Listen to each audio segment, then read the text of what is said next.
So let's talk about intervals. Basically, we want to decide how many photos we need to take and how often we need to take them. Now, it depends on what your action is. This can vary from a very quick action to a very long action. Check out this time lapse in Las Vegas that I did a while back.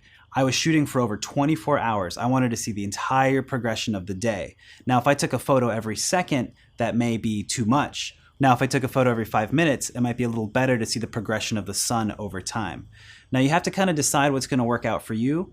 The way to do that is to sort of work backwards. So you'll find out in post when Phil starts putting these together, but we're going to make sure that our video is going to potentially hit 30 frames per second. So now that we have that variable, we know that our video is going to be at 30 frames per second, which is pretty standard. We're going to decide how long do we want our video to be. Now, if I want my video to be 2 minutes, I'm going to have to now calculate how many photos it would take to be inside 2 minutes at doing 30 frames per second. So let's do the math here. I'm going to take out my calculator and we're going to calculate that we want a 2-minute video. Now 2 minutes is 60 seconds times 2, right? Now that's 120 seconds. 120 seconds of 30 frames per second. We got to do more math now, right? So 120 seconds times 30. 3,600 photos. Now that's a lot of photos. But if we want our video to last 2 minutes, that's how much we need to shoot. Now that we know how many photos we need to take for our video, we need to decide how often are we going to shoot a photo. So it's been my experience, and this is something you'll experiment with, and you'll start to understand.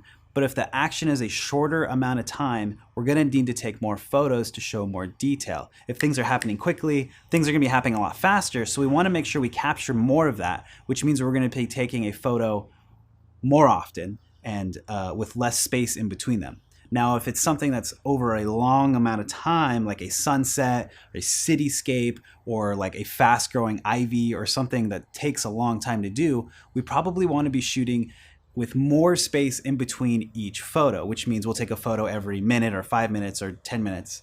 Now, here's a list of average times it takes to shoot a time lapse for specific situations. This is a great list to kind of base your kind of sense of time off of. And as soon as you start doing this, you'll really start to get the concept of how long you want to use each photo to show.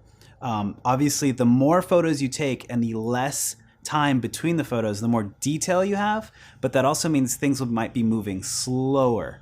So if you're taking pictures of clouds and you're taking a picture every second, that cloud is going to move a little bit slower because you're seeing it at every single precise moment. Whereas if you take a photo every, 10 seconds, the cloud's going to start to move a little bit more and it will move faster. And the more, we'll talk about exposure, but if you have a little bit of a motion blur in there, it'll be a little bit smoother in your edit and you'll be able to tell. All right, let's talk about exposure in time lapses. Now again, this really depends on what you're shooting. Now ideally, you probably want to be shooting something that has an exposure that stays consistent throughout the entire time. Now since you're on a tripod and you're locked off, you can afford to be actually a little bit slower of a shutter than normal, and I would recommend that. Because you're having moving objects and it's going to turn into a video, I think it's helpful to have a little bit of a slower shutter speed than you would normally do. It adds that little bit of motion blur to help it smooth out photo to photo as we're going on. Now I know the photos are going at 30 frames per second, so it's pretty quick, but just that little tiny motion blur I think adds a little bit more of just smoothness to it. So typically I shoot my shutter anywhere below 1/25. So I wouldn't go as low as down into 1/15 of a second or anything like that for something that's quick action, because it'll keep your camera open for a long time, and sometimes your camera needs time to buffer those photos if it's taking a longer exposure.